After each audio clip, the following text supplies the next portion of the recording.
Alright, so this is an introduction here to transformation geometry. So in this chapter we're going to cover 4 main transformations, and they are going to be axial symmetry, which is symmetry through an axis. You see the axis of symmetry here, and that shows a mirrored image of the original object.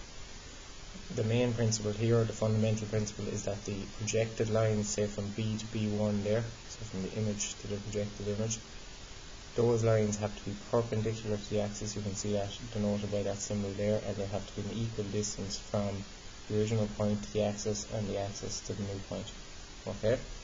Then you have a translation. These ones are much easier to understand. These are just moving an object. You can move it straight, you can move it at an angle, you can move it anywhere. This here, this star A is moving about 30 degrees and it's moving about 60 millimeters, so it's moving to the right, it's moving about 30 degrees up and 60 millimeters out.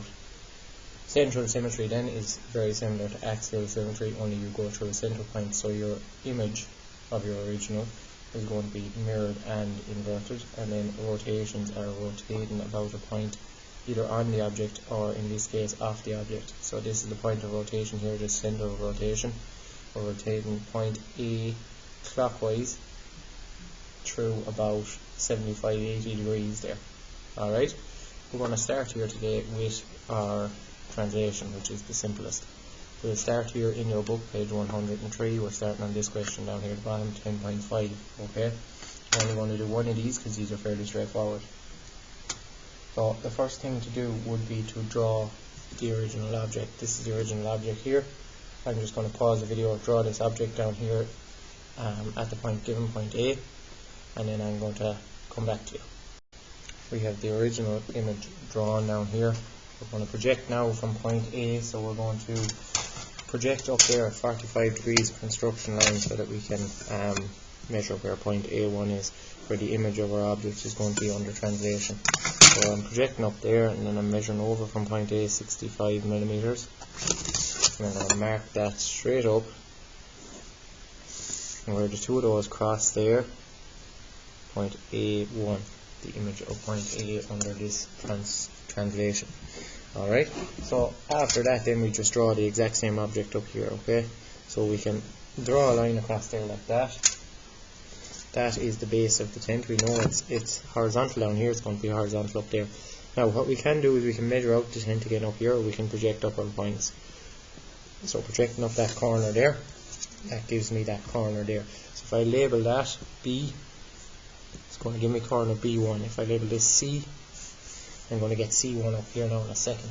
So here I go, projecting up point C there, and I know that the angle of the sides of this is an equilateral triangle, so they're going to go at 60 degrees. So there's point C1 up here. Alright, so I can start drawing in the outside of this tent here now.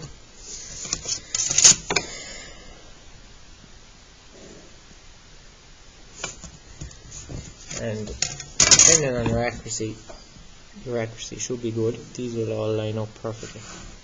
Alright, so there's the outside of the tent. Now how do I get the center of the tent?